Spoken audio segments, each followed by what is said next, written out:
goal for kids is to find a sport and use that sport to teach the life skills. It's the vehicle for communicating, to working, problem solving, adversity. Oh, good morning, Susan. Morning, David. How are you? Uh, Doing well. Last night was our first night with the women's league that we operate in the summertime at Leaside Arena. Yep. It went very well. We have 10 teams this year. Oh, And out of the 10 teams, what we learned from COVID last year is that, or the past couple of years, was that some of the teams like to have a bye, which means that they get 2 byes this summer. We play 13 games, but allows them to either schedule the bye to holiday season or just to have a night out, a girls' night out. So they still play hockey, but the key thing is that they still have their time to themselves.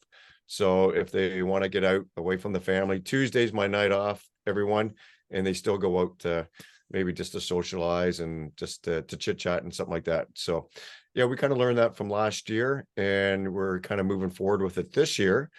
But who knows? Maybe in the future, be like, no, Dave, we just want to play every week, and that's fine too. So just really try to listen to the clients and try to offer the best product for them that will work for them. So last night, it was our first night for the Women's League at Leaside Arena, and it went very well. Very excited to keep moving forward with all our programs. Tonight, we have our adult skills, and that's from 8 to 11. And Thursday, same thing, adult skills, 8 to 11 for the lower rec skill level. So we're looking very it's forward to 3 that. hours. Is that 3 classes or 1 class for 3 hours? It's actually 2 classes. So Okay. tonight from 8 to 9, we have adult power skating. I'll have 5 of my staff with me. We divide the group into smaller groups. So depending on your skill level. So I know a lot of people are always concerned, what kind of skill level you're going to have out there? Do I fit to that skill level? Well, number one, you have to be able to skate. So anyone who can't skate, this is not a learn to skate program where you come on and hold on to the boards with dear life. You got to have some basic skating skills before you come out here. So we go from basic skating skills all the way up to a high rec group as well. We divide the group into smaller groups, and it works out very well. Now from 9 to 11 is my adult 2-hour skills and hockey game. So we have my guys. I still have a lot of it staff that's going to be out there. The first hour we do 1 hour, we call it like practice skills, but we do different skills, shooting skills. Then we get into team skills. Then the second hour after a flood, we have a hockey game. We have a coach sit on each bench, and we have one on the ice that referees just keep the game clean at all time. There's no BS in our games. In addition to that, that referee will help guide or offer some coaching as well. So it's been my most popular program that I started almost 20 years ago. I think it's about 18 years. And it just came up by fluke. I had these 2 gentlemen, Rick and Nelson, and they had brought both their teams to a 2-hour skate. So we had 4 teams. The one year was great. We had coaching, we had the games, but then the following year, we only had half attendance. I said to Nelson and Rick, I said, this is not going to work financially, or what are we going to do? So of course we go out for a social cocktail after every Wednesday night. I said, why don't we do this? These are the players who are passionate about learning. I said, rather than trying to try to find players, let's just keep these players. There'd be a little bit more cost to it just to cover the cost. We'll try it. It's like, what are we going to do? 1 hour practice and a 1 hour game. Well, both of them are like, there's no way I can last 2 hours. Well, of course, here we are 18 years later, and I still hear the same, how am I going to last 2 hours? Well, you get conditioned to it. You Yes. condition your body to it. You push a little bit more. Yeah. And we don't grind the players on the ice. Don't get me wrong. We go at a good tempo. Everyone gets their breaks, their water, the flood, and then you play a hockey game. A lot of them are like, this is great. This is so nicer than showing up for a 50-minute scrimmage or a 50-minute skill session. By the time you get on the ice, you're done. Yeah. But now I get on the ice, it's at night, my family's at home, and I get a really good skate in, and a lot of them really enjoy it. So actually they all enjoy it. So it's wonderful. It's been really a great opportunity for everyone. But for me, just you never know how things work in business. You never really do know how things work in business. You can think of the greatest ideas and they go flop, And then sometimes other ideas just happen just like this, and you just keep moving You forward have with to it. try it, right? You try Yeah, it absolutely. and Absolutely. it's called traction. You don't know what's going to get traction. Mhm. That's why you have to take risks and do new things. So Absolutely. I'm Absolutely. taking a learn to skate class also at Leaside, but I'm doing it with the figure skating club because I don't have full hockey equipment. I have the skates, helmet, gloves, and a stick. I don't have any of the other padding. I think for your class, you need full gear. I And recommend full gear because what I've learned is that you practice what you're going to play in. So, I didn't grow up playing hockey. I can skate around forward. I can do a little bit of sculling to go backwards. This past year, I took my son to shinny a lot. And so I was starting to get a lot of ice time. I needed something to do while he was doing shinny. So I would skate. And I decided I was going to learn crossovers. I watched a lot of YouTube videos and I go out to the rink while I'm waiting for my son. There's two pads, one for shinny and one for recreational skating. I would just skate. I would learn new skills. I have the movement down. Like I have the sequence of foot movements down, but I haven't found my outside edge. You're laughing. well, yeah, because it's the hardest one. When you're beginning, the inside edge gives you that certainty. So you have the certainty because your feet kind of start like this on the flat, but we turn them in a little bit, gives us Mhm. that certainty. You can almost see like the roots of a tree. It's that certainty. We want to get to that uncertainty, which is the outside edges. So we have to get to the flat edges. And then we start with a little bit of turning like this, and then we got to make that crossover. So it's not just the leg crossing over. We got to do a full shift of your body weight, beginning with your hips.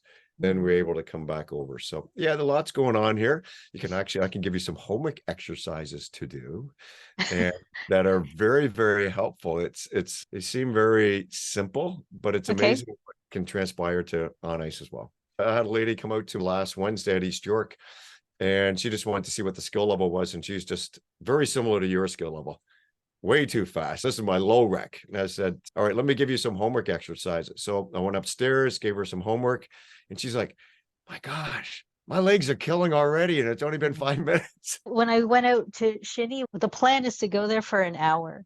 Mhm. And we would end up being there for 2.5 hours. I would basically skate until my legs hurt, right? And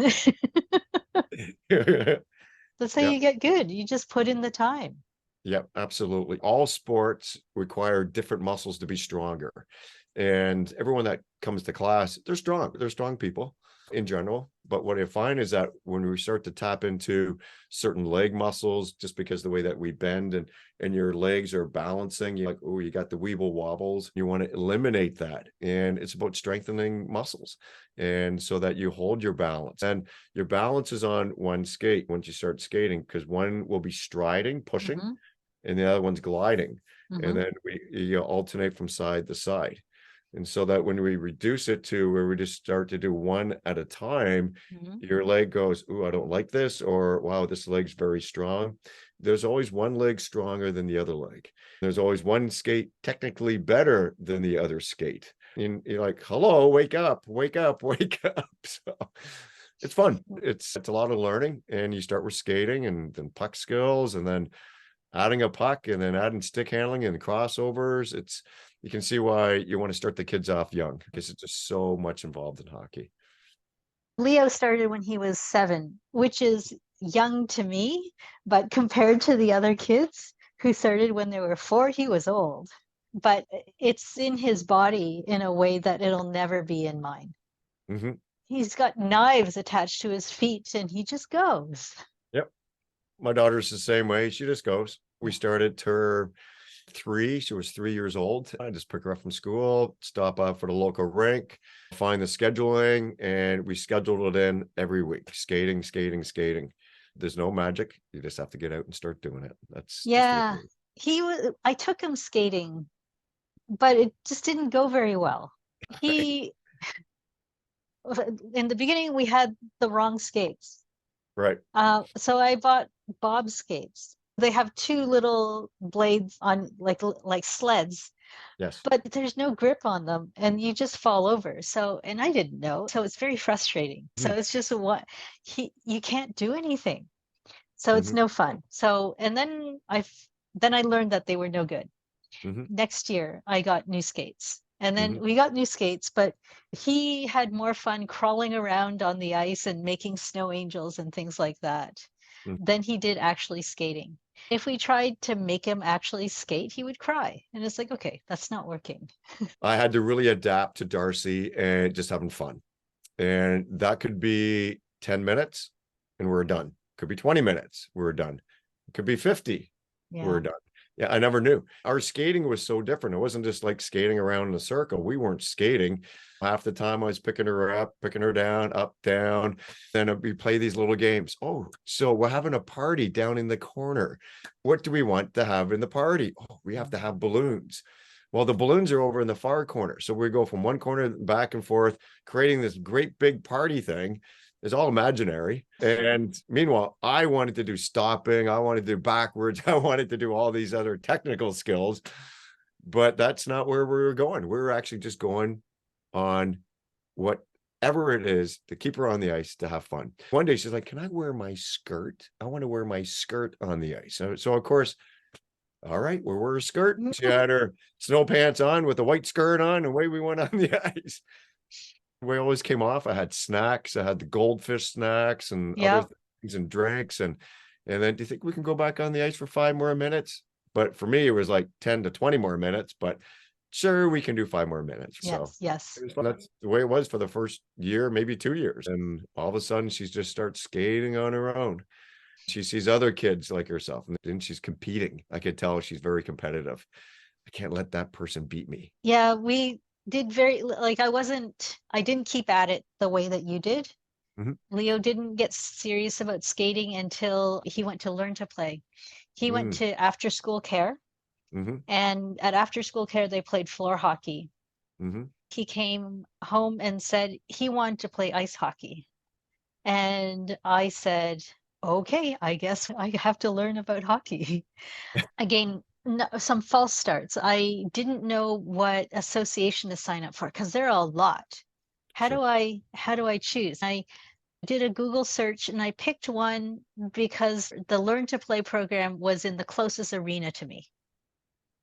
I mean, it turned out to be a good Learn to Play, Sure. decently strong team, not very organized compared to other associations in the area. But I didn't know this. Like, I just didn't know Mhm. that this is something you should check on. For example, they don't have sponsors. So the other associations, some of them will have a whole raft of sponsors to save on costs and things like that. Right. Right. But this one, so we did Learn to Play, and I needed gear. It's like, oh my goodness, I don't know the first thing about this. Mhm. So my first thing I did was, oh, maybe I can do it secondhand. I went to see, it was Kijiji. Mhm. Somebody was selling off all of their gear. Mhm. It's like, oh, that's perfect. I bought it. And we even went over to his house. We put it on. I tried it on. I had no idea what it was supposed to look like, but it went on him. But he didn't have all the stuff. There's a couple more pieces that he needed. So I went to the local hockey shop. Mhm. I brought this bag of stuff to the store. The guy was super. The store has since closed. One of these small local places. Mhm. COVID. The guy never said anything negative to me, but the punchline is that I had no idea what I bought. Everything Mhm. was like 4 sizes too big. I ended up using one piece of the used equipment that I bought, Mhm. and I bought new stuff for him. Mhm. He needed the skates, everything. The only thing we ended up using was the chest protector. We bought new everything else, but they were the right size. It worked. Right. So thanks to your local, this is why you buy local, because Sure. you can't do this online. So this guy really helps me out. Oh, And that's he, great. When you're going to buy hockey equipment, what you have to have that little radar going on inside sometimes. We're not all experts in every field, from buying cars to buying hockey equipment. You still have to kind of read the salesperson or the person helping you. Because I know when I was younger, we went to my dad's sporting goods store where he grew up down at Woodbine and Danforth. It's not there anymore. I went in, put on the skates, they tightened them up. I think I was like 8, 7. and walked around the store. How did they feel? They feel good. Well, anything super tight is going to feel good. So, and then all of a sudden, after a week or two of skating, they were like this much too big for me. So the person didn't know how to size skates properly. Yeah. So we put those tube skates away into the closet and we got another pair of skates. Well, it's interesting about those tube skates. I actually started fitting into them when I was 12. We were going to the Pee Wee Quebec tournament in Quebec City. And it's one of the largest Pee Wee tournaments around for AAA, AA, I think maybe single A. It's been a while. Correct me if I'm wrong. But anyways, well, just 2 years prior to that, Tuck Blade came out, the plastic holder, Yes. so Yeah. much lighter. So I was wearing Tucks for 2 years. My dad said, hey, you're growing into those tube skates. You're wearing those. I was the only kid at the Pee Wee Quebec tournament wearing tube skates, skating around. And I was like, Dad, please, can we get some Tuck blades? These things are so heavy. So what I'm trying to get to is that when you're going to size things, sometimes size up the person talking to you. You can hear you if they really know their stuff or they're not sure about, here, just put this on, try it, we'll see. Well, I'm kind of questioning that. Well, when we size your skates, we're going to put your foot in. You're going to bend your knee 90 degrees and then wiggle your toe till it touches the front. Once it touches the front, then move your knee so it's over your toe and you can see in behind where the heel is, whether you can get 4 fingers in or 1 finger in. If it's about 1 finger, that's probably about the right size. What's interesting, I know kids grow and parents, well, maybe just a little bit more so we can get a little bit more time out of this skate. I completely understand. But when you're finished growing, but my age and your age now, you want that boot feeling pretty nice and tight and snug with a little bit of room for your toes. So that's how you properly size hockey skates. So I know I don't have skates that fit right. I bought new skates. I bought my first pair of skates when Leo was maybe 8 because the coaching staff needed more help. People couldn't make it various days. The kids can't even go on the ice if there isn't an adult out on the ice with them. I'm better than nothing. I bought skates. We chose the right size of skates, but I have very wide feet. My feet would be all pins and needles. Like they were going numb after about half an hour. The skates weren't wide enough. So I went to secondhand because skates are expensive and I'm just goofing around. So I bought a pair of secondhand skates that were big enough. I say big enough, so they were wider than my last pair, but they were also longer, so they don't fit. So maybe that's something that I'm going to do this summer, that find some skates that actually fit. Because you know what, I'm a coach now. you're a coach. I think that's wonderful. It all depends how many hours you're going to put into those skates. I'm in my skates all the time. It's what I do. So I want something super comfy. Performance to me right now is not as important as when I was playing. So performance was more important to me. But the skates have changed so much where they kind of included comfort and performance at the same time and protective as well. They got these hard shells on the outside. So if pucks are coming at it, it's a little bit more protective than what the older skates used to offer. So Do all skates now have hard shells? no, when you look at the high performance skates, yes, they do. So when you go into a hockey store and you see them on the shelf there, you can tell they're the high performance skates. As you get down to the lower ones, I purchased for my wife and she just needs comfort. They're very soft, they're very cushiony and they work great for her. So Interesting. Yeah, it'll be, this is something I'll figure out. So maybe we'll talk about this again. Sure. Okay, so hockey team. So we're doing select tryouts. Yes. We're in that part of the year. I have like one question and then kind of like a follow-on question, which is when do you decide you don't have enough kids to run a team? When? Yeah, like what's the magic number? Like how many kids should you have? Like to me, an ideal, and this is based on my house league experience, and you can tell me different. Sure. Yep. If we have 15 kids plus 2 goalies, that Mhm. would be great because it's 3 full lines. Mhm. You have lots of wiggle room for when people go on vacation, when they're sick. I think you could do, and 2 goalies would be ideal, but you could get away with 1 and maybe a backup. Goalies are a scarce resource. So to me, a bare minimum would be 10. That would be 2 full lines plus a goalie, so 11. Mhm. But I wouldn't want to run a team that size because No. nobody can ever miss. I know from House League that there were games that we played with 8, 9 kids. Oh, wow. The the kids loved it because Mhm. it's their attitude is, oh, more ice time. But it Mhm. was so stressful because am I going to make the minimum? Am I going to forfeit the game because I don't have enough kids? Mhm. That doesn't feel like setting me up for success. So I wanted to get your thoughts. Absolutely. The first thing I would probably do is that some of these teams, like in the GTHL, there's a minimum that you have to have. You have to have so many kids already committed or signed to your hockey team. When you get to the select level, I'm wondering if the North York Hockey League has the same thing. You must have a certain number of kids registered to play on your team. You can't go with 6. So if you have 6 interested kids, you'd be like, yeah, we can run with this. They're so great. But there has to be a minimum. I agree with you 100%, but you still want to give that opportunity. We're just talk select only. Mhm. What I find is that I like yours. I would like to have the team itself, 15, 2 goalies would be optimal, but I also like to add on 5 players for practicing as well from the house league.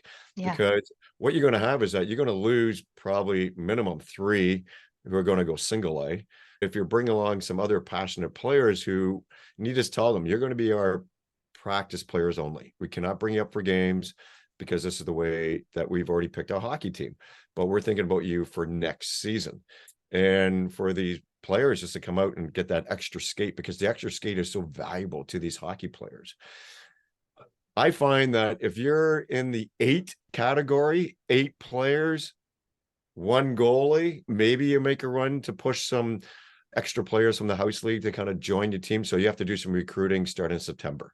So when September comes, if you're in the 5, 5, 6, it gets pretty bleak. It gets very, very bleak. If you have no goalie, that's even tougher. So I'm always of the mindset and attitude that never say never. I think at the house league level and the select level that you push in September to see maybe what kind of interest you can generate again.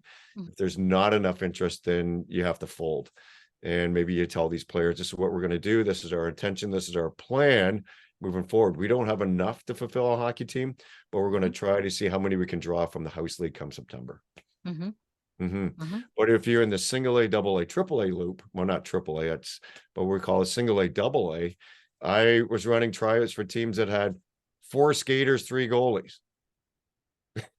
So after the second tryout, my recommendation to the coaches, I said, this is my recommendation. You are in a little bit of a pickle here. I said, you don't have enough skaters, you have more goalies, you have lots of goalies, which is great. So number 1, you're going to spend all summer recruiting your butt off. That's all you're going to do to Yeah. try to fill those holes and get up to minimum 12, but I think it's even more than that. I think it's like 15. Or you do something good for these kids. You reach out to other hockey teams that are looking for maybe 1 or 2 players, and then you recommend to these players, we're going to fold. We can't fill 10 more players. And here are some teams looking for players. Good luck. That's what I would recommend to do. It's not, it feels like you're giving up, but you're not giving up. Our number 1 focus is on those kids. We That's got to right. focus on what's best for those kids, not what's best for you or the organization. Of course, you want to offer a program for all these kids through your organization. No organization wants to look like, oh God, we have to close our division because we didn't fill the need. Well, maybe the players just aren't there. I know there's some older divisions that there might only be 2 teams in the East and 4 in the West. That's it. So at least you have some division for these kids to play, because if these kids want to play, let's at least have a league for them to play. So Yes. So my attitude is the same. Like I'm looking out for the best interest of the kids. mhm. I completely agree. If we don't think we can do it, we need to let these kids go somewhere else. Mhm. Here's where I butt up against leagues and associations.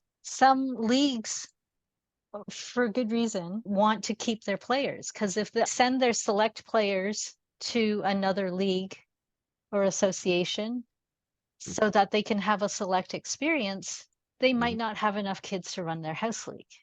Mm-hmm. So it's tricky. So where we're at is we have 10 skaters and 1 goalie. I have no idea if we can get more. Do they crawl out of the woodwork? Do they show up in September? I'm sure there's people who say, I didn't realize I had to try out in May or something, because not No, everybody absolutely. knows. So I Not don't everyone know. knows, right? Not Yep. everyone knows. Mm-hmm. Mm-hmm. It's a tough Absolutely. call. Like, I feel like we're right on the bubble. Mm-hmm. Um, There's organizations that are really good at marketing. They're up on top of everything. They're out there. They're communicating with their community. And there's other organizations that you don't know what's going on. You're actually emailing them trying to find out information. Are you yes, guys running tryouts? Are you guys doing this? Are you guys doing that? You get crickets back. yes. And then you get this last minute e-blast. What's going on here? So that's the difference between who's running the organization and other people who are running the organization. So it is tricky. So I believe in the A and the double A. Each organization, if they want to fulfill like a U11s or U13s, they have to pay, they have to put down so much money Mhm. and it's non-refundable. So Oh, so when that age group doesn't have enough players and they got to cancel, that organization loses money. it's such a non-trivial amount of money too, because I think I've seen this line item on a budget and I didn't know when it went Right. in, like when it has to be paid. Has to be paid before the tryouts. Okay.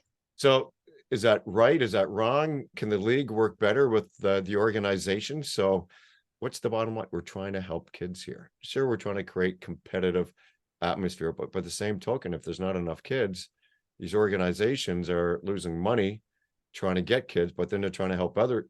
Yeah, it seems like things aren't working. The right hand's not talking to the left That's hand. right. Yeah. Okay. Follow-on question. So Sure. we're right on the bubble. I don't know What do which you way to have? jump. You have 10 and 1? 10 and 1. I would say yes, I would go. Really? I Okay. would. I would. Okay. The reason I would, because you brought up a really good point. Not everyone probably knew about the tryouts. Yeah. 2, when were your tryouts? In May? Mhm. They're Mhm. now this week. Yeah, Okay. May. Okay. So maybe some people are deciding to do something else. Maybe they're into their soccer or whatever. Maybe they had enough of hockey. Who knows? But come September, there has to be this big push. You have to get out to the house league. You have to get out to all these people. I mean, you really have to have e-blast. You have to, we're looking for some players. You have to watch, you have to talk. I know that even with my daughter's team, we were short. We had about the same number, but we ended up with good numbers. How did it all work out? It was dressing room talk. We'd be in the dressing room and you could tell certain players that were not geared towards select. I think me. Other ones that were more geared towards select. It's just a conversation. Hey, you guys ever think about playing select?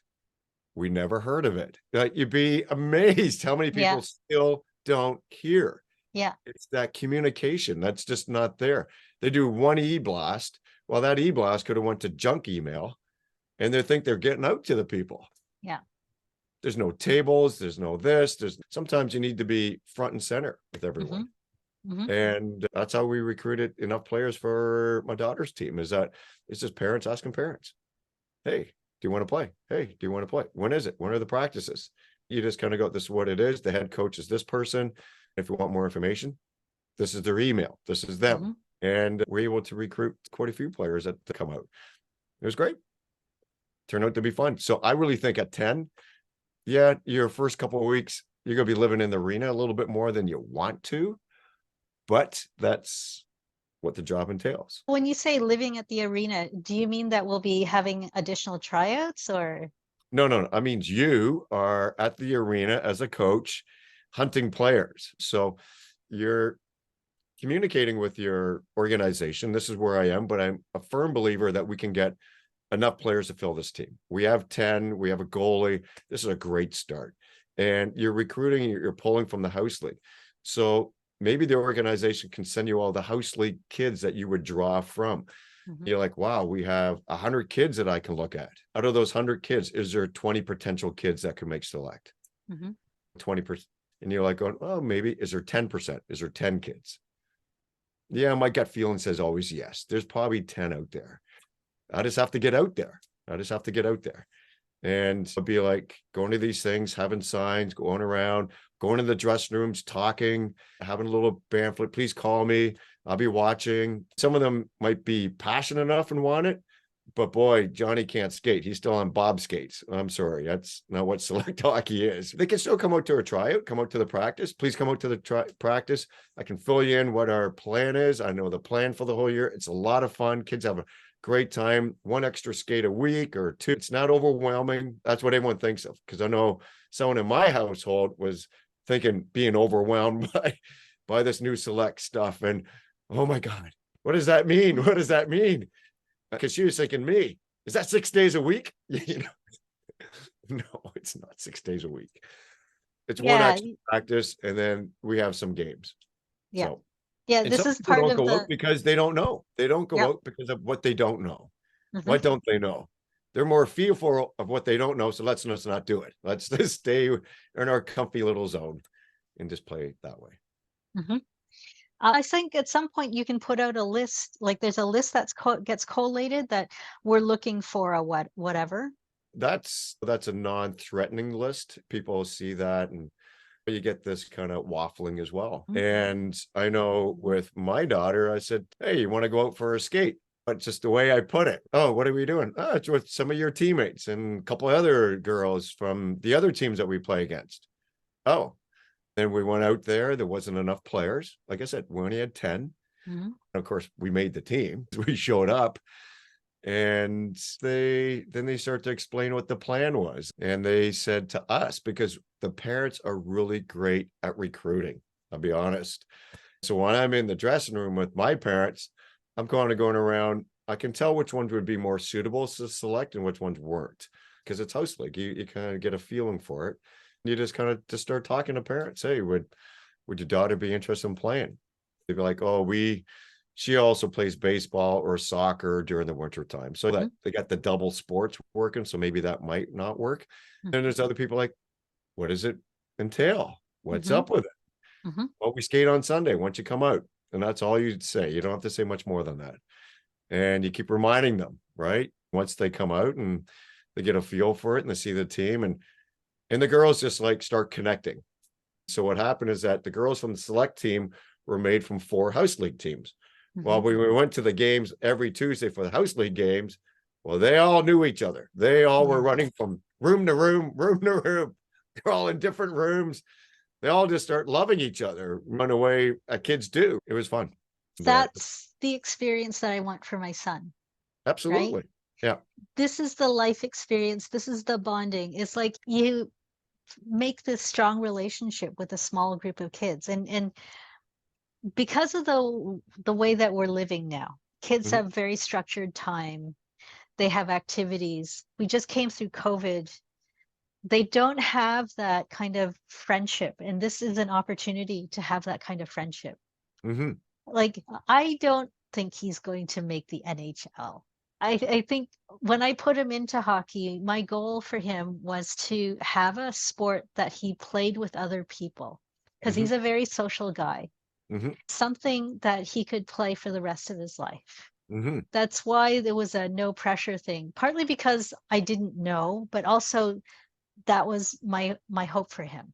More recently, a phrase that everybody ends up in beer league. Right? No matter what level you play now, house league, select, single A, double A, triple A, you all end up in beer league. It's so true. I know even right now, I'm currently still playing. I play every Tuesday, 4:00 with the same bunch of guys.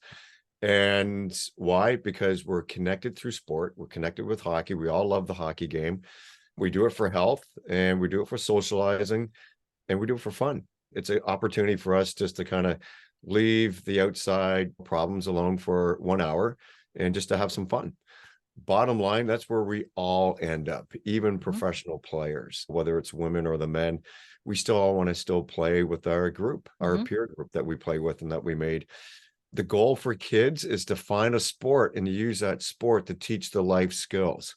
It's the vehicle for communicating, to working, problem solving, adversity, all this stuff. And if your sport chosen is hockey, which was mine, and I did play other sports as well, but I found that, man, there's so much to learn and I'm still learning, but it gave me such great life skills. That's really what we want our kids to have.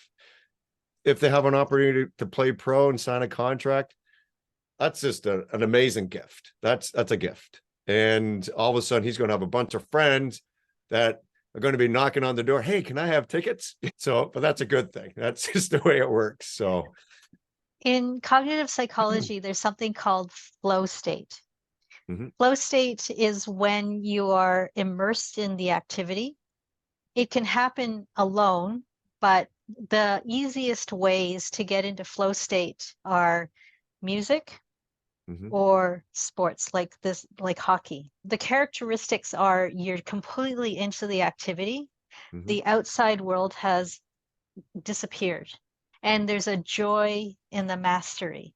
This flow state is amazing for stress relief and like I said, bringing joy to your life. There's a psychologist in Massachusetts who's done a lot of research on this. He's interviewed people about flow state. One of the phrases that he comes out in these interviews is truly alive. mhm, When I'm in this flow state, I feel truly alive. mhm, This is, you go out on the ice, you play your shift and 90 seconds is over. And it was like, mhm, I've loved, and you hear people say, I loved every minute of it. I'm mhm, terrible, but I love it. And this is the experience. When people say fun, it's both an overloaded word and an underspecified word. I mhm, just want to have a good time. But this is one of the aspects of fun that keep you coming back. And this is mhm. what we need as human beings is the connection and like just being in touch with ourselves and other people. I completely agree with that. When you're in flow, time flies, means you lose track of time. That could be in sport. That could be as simple as any activity that you're engaged in that you like Yeah. to do, whether it's even doing your work, Hmm. or maybe it's housework around or a project you're doing. There's other things that you're like, my gosh, are we ever going to get out of here? Yes. That is when it's not flowing. So why is it sometimes it flows and sometimes it doesn't flow? Do you have any idea why? So you mean like the same activity, sometimes you like it and sometimes you get into the flow state and sometimes you don't get into the flow state. Sure. The Hmm. same. No, I don't know. Maybe I'll look it up. We'll talk about it. But yeah, I can spitball. It could be like you've got something else on your mind. So flow state is also talked about a lot in terms of work. So computer programming or writing, something that you have to get in the flow to do. It takes about 20 minutes to get into flow. Hmm. If somebody interrupts you, hey, David, I got a quick question for you.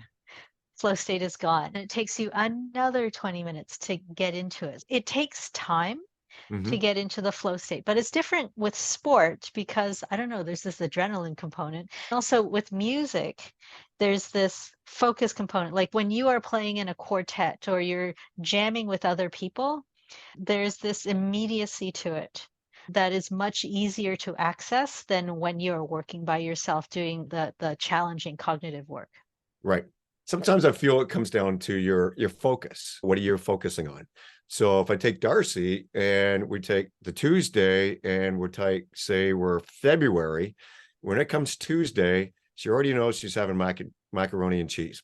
So she's all excited. So, but in the beginning, when she didn't have that, she had to learn that. But then all of a sudden she knows she's having mac and cheese. She's in the car. She's like, do I have mac and cheese? Do I have mac and cheese?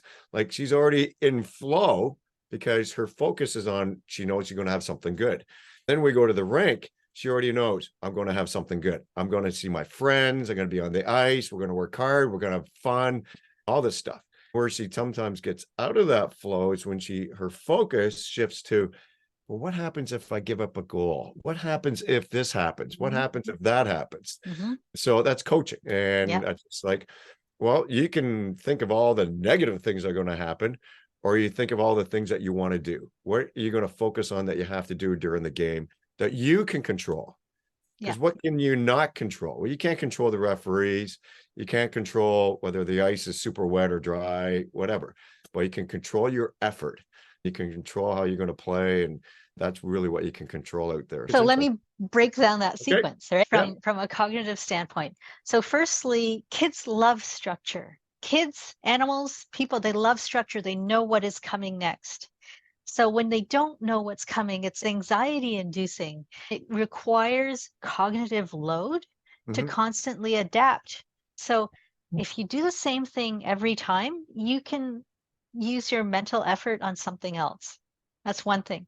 The other thing is you have laid out a pattern and it's predictable. And so that gets grooved in. So that is just becomes the thing to do. You've got food as part of that process. Yes. Food is a huge reward. So humans have all sorts of drives, like water, oxygen, food. With food, you trigger these endorphins, Okay. and then they come into your body and you feel good. So with this feeling good, then you're primed. I've eaten, and then you go and see people, you see the rink. So there's this a positive association. You've got the food, feeling good in your body, and then you have this thing. And then so you have that sequence going on. And so this sets you up, it removes any of the surprises. And this must Mhm. be from your kind of years of, I don't know, as a hockey player, I Yes. want to on game day, this is what I do. And this is Mhm. practice day. This is I eat at this time. I'm at the rink at this time.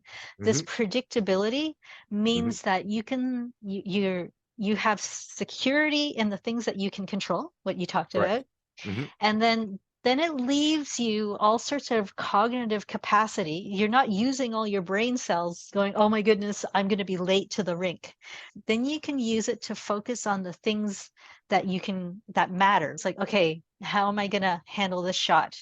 I'm going to try this thing we did in practice. I'm keeping track of everyone on the ice, the hockey IQ 360 Mhm. peripheral. You're Mm. not worried about, oh, my car's out of gas.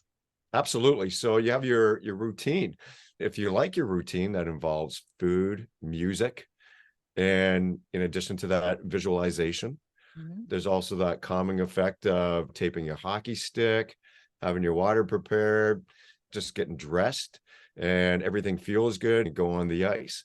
Mhm. And then all of a sudden, every player plays a little bit differently, but the ones that play exceptionally well all the time, there's that uncertainty what the other team is going to do. Well, that's okay. There's uncertainty how good the other team is.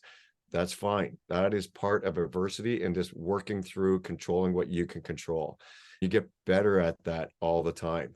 All of a sudden, there's that strat. Well, how do I do this? How do I make this better? That guy's really good on the face off. So how do I beat her at this face off? And that's just strategies. You learn to adapt in the moment. That comes with time. You create Mhm. confidence over Mhm. the uncertainty things. Mhm. I can do this. Mhm. Whatever they throw at me, I can handle it. It doesn't matter. I can do this.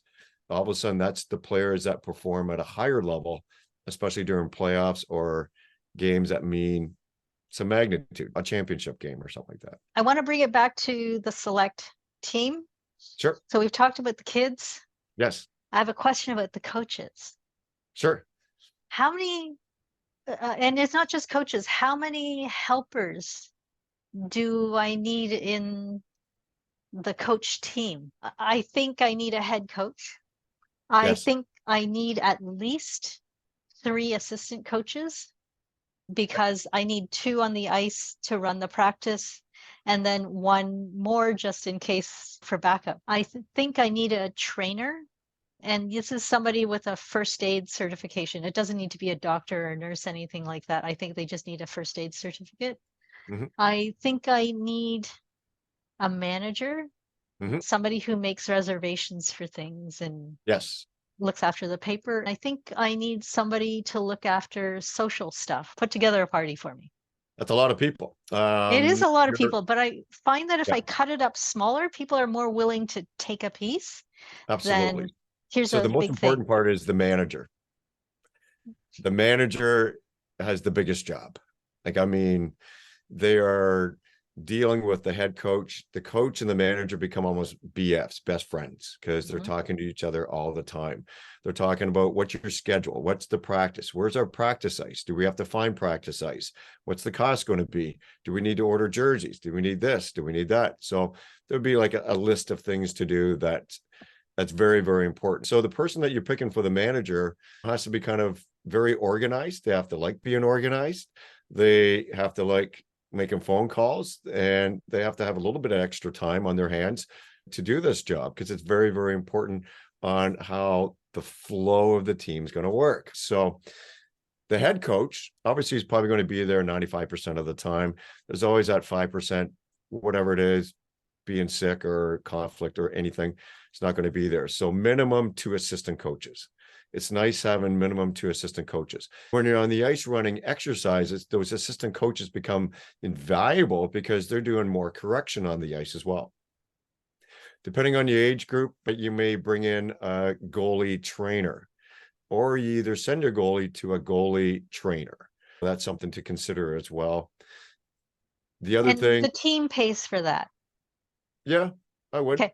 Yeah, Okay. I would include it into the budget. Absolutely. Yeah. I'll include it into the budget. And a social person besides the manager, because that would be something else on the manager's plate.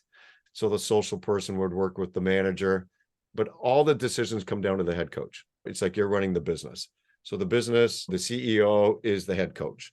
And then they want to know everything that's going on. So they are making, because they're responsible. That's the bottom line. You definitely need a first aid person. Absolutely. The first aid person. We also have what we call dressing room den people. So Oh, it's nice to have someone that needs to be in the dressing room, usually the first aid person. It's nice to have that dressing room den person, because there's BS that goes on in the room sometimes. There's a long time ago, not too long ago, this game that kids used to play, used to call Rock'em Sock'em. And there'd be no one in the room, but the kids would put the helmets on, put the gloves on, and just rock'em sock'em each other. And kids were getting knocked out. So it's nice to have someone in the dressing room in case anything happens, they already see what's going on. And then you might want to have someone that does pregame warm-up. So we used to have someone that used to be first aid, den person, and pregame warm-up person. okay. So they take the team out for like a 10-minute light jog, some calisthenics before the start of the game as well. It's kind of nice. There's a lot of people, a lot of parents want to be engaged. They want to be part of that community. And then there's some people that don't want to be part of that community either. So that's fine too. So you're kind of working within that team. You just have to make sure some people just don't cross the line to become den person, first aid, head coach all at once. Because prior to the game, you're talking to your coaches. This is what we're going to focus on. If you're working the front gate, the forward gate, please focus on this. If you're working the defense gate, please focus on this. The head coach overlooks everything and works the bench. You have your first aid person would be very close to that bench. Anything that kid comes off, hurt, whatever, that's not for the head coach to deal with. Obviously, you do care for that kid. Don't get me wrong. I'm not trying to be insensitive, but you have the first aid person comes right over and they deal with that player right away. Whether they need more attention, needs to be taken off to the hospital, or is it just a bump and bruise and they can go back on again. So, and depending on the age of the kids, then there's parents. We need to make sure that bring the parent over, because usually I know on Darcy's team, immediately I brought the parent over. That seems to that calms them down right away. So that's a list of players or list of people involved in a hockey team that I would recommend. And that kind of works. Maybe I'm missing someone. Nowadays, all levels are warming up before the start of a game. They all go out, they bring their running shoes, even during the wintertime, pack your running shoes in the bag. And then they come out and they find a little corner to do a little bit of pregame warm up before they go on. This is amazing, because this deals with a few things that I am puzzling over. Because the warm up when you get on the ice is not enough. You can't go out onto the ice until the refs are ready and they maybe give you a minute. That's not enough. That's it. 2 minutes. So I think this is a great idea. Do you like run around the rink, or do you run outside? Those are great questions. Running around the rink staff hate it. They're like, no, please do not run around our rink, because they don't want you to run into spectators. They don't want you to trip and fall. All of a sudden becomes a liability. So the pregame warm-up, some of them do run outside, but obviously weather permitting, you can do different things. You don't need much room. You just have to be a little bit creative. You could have hockey sticks. You could have stick handling balls to warm up with from side to side. You could have little things. It's just up and down jump. It's just getting the muscles warmed up. It doesn't have to be super. You could do things like burpees or jumping jacks. Absolutely. So when you see teams that say, okay, girls, or okay, boys, go for a run around the rink. No, that's not how it's done. That's not safe for the kids, not safe for anyone. Kids don't know, but still you're responsible for those kids. In the winter, there's often it's too icy to run in a parking lot or something like that. Absolutely. Okay, and so sorry to cut you go off, ahead. but the other thing is that when you get on the ice, some coaches have really started to figure out that you got 2 minutes, and other coaches know they got 2 minutes, but they're still doing drills from 50 years ago. The butterfly. One player skates up, come over the blue line, receive a pass from the corner. All of a sudden, that pass goes down to the far end, and then there's no shot on the goalie. Then the next player goes, well, you only get through 3 or 4 players. It'd be better to dedicate someone to shoot on the goalies. And then you'd be better to have some just skating back and forth, forwards, backwards, carrying the puck. The 2 minutes goes like this. Hey, I do that. It works. It's simple, it's effective. The kids get out there. I've taught my kids a pattern to skate around dots and circles, and I'll designate a couple of leaders to skate around the dots and circles. I tell them, I want you to skate I'll tell them how many times to do the dots and circles. Usually we run out of time before they get to do it again. I tell the goalie, choose 2 friends to warm you up. I hand out 2 pucks. I tell everyone, these 3 people have the puck. Everyone else leaves the puck alone and you're skating. It works about half the time. Now, some of us watch what the Toronto Maple Leafs do if you have the opportunity to go down, or maybe a junior or American Hockey League. They got 20 minutes to warm up. When you actually go down there, it's a routine. It's a routine. So if you've gone down to more than one game, you're like, this is what they did in the last game. Absolutely. It's a routine these players go through. And it's just getting their mind, their hands, their body, feeling of the ice. How does equipment feel? You know what? Being ready for the game. Kids have 2 minutes. Yeah, it's not enough. Some referees don't even wait 2 minutes. They get on the ice and blow it right away. So this warm up in running shoes, you do it before you get changed. Right. That makes sense to me, because usually it's like 45 minutes before the start of the game. The kids get there. So you get in the room, go from snow boots to running shoes, and then your first aid or your pregame warm-up person just will already have a designated area where they're going. Like they've mapped it out. They're not trying to figure it out. They've already mapped it out. Yeah. And they take the kids, and it's just 10 minutes. It's not long. And it has a routine. If it's great, you can go outside. They have an outdoor routine. If they have to stay indoors because of weather permitting, they have an indoor routine. This is fun. This is great. This is great. Yep. I want to do dryland training, at least with my son, if not with the team. But this is one of the things that you can groove in over the summer. Absolutely. Yeah. Mm-hmm. Yeah. Mm-hmm. When do you do stretching? Well, you have your static stretching or your active stretching. Obviously, you want more active stretching. You want to get the muscles engaged and warmed up. So we're not going to sit on our butts and put our hands out to the toes and pull and hold for 20 seconds. Like I said, things have changed in the last 50, 60 years and even the last 20 years. So we know that kind of stretching is not good to get ready for any type of activity that's going to be engaging. It's especially not good on a cold muscle. Correct. We used to do stretching before we warmed up. We now know that causes injury. So you don't stretch on a cold muscle. So you warm up, and at some point you stretch. I have some thoughts on when you stretch. I wanted to hear what you had to say. Mm-hmm. I think for me now, what I've learned is that the stretching actually comes after the game. Bingo. So completely agree. Right. Completely agree. Mm-hmm. That could be something you do with the kids, but even minorly for 2 minutes. But usually what happens, you don't have a lot of time. You have a new team trying to get into the dressing room, and parents that have more than one child playing sport might have to grab and go as well. So Yeah. that might be a little Yeah. bit more challenging. I completely agree with stretching afterwards. This has been something that's studied. When you do it like before your heavy work or after your heavy work depends on what you want your outcome to be. Mhm. So for example, if you're doing weightlifting, if you do stretching before, you can have better range of motion during Mhm. the weightlifting, but you will be less strong. So your maximum lift will be lower. So in contexts like that, you do your workout and then you do your stretching at the end. So completely agree with doing the stretching at the end. So Mhm. it's also a good way to hold space in the dressing room at the end of the game. Mhm. We've talked a lot about state or flow building up to Yes, the game. This is something I learned from yoga. How you go into something is how you should go out of something. So we need to build that ritual also for when we kind of close off the activity. absolutely. I think the stretching is going to be a little bit challenging because you're going to be in there doing your post game. You're going to be talking about maybe one or two things you can work on and all the great things that happened that game. And by that time, the kids are just being kids. They've had enough. They've been there. Now It's they want to true. be kids again. They want to Yes. be goofy kids and get undressed, and that's that. Yeah, maybe I'll give them a handout. They can do it at home.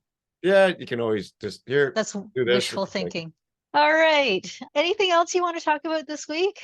This week, no, I think this is great, a really good start. And in addition to that, it's been fun. I know that I'm all excited talking about hockey anytime and any type of anything related to hockey or to sport or to kids or adults as well. So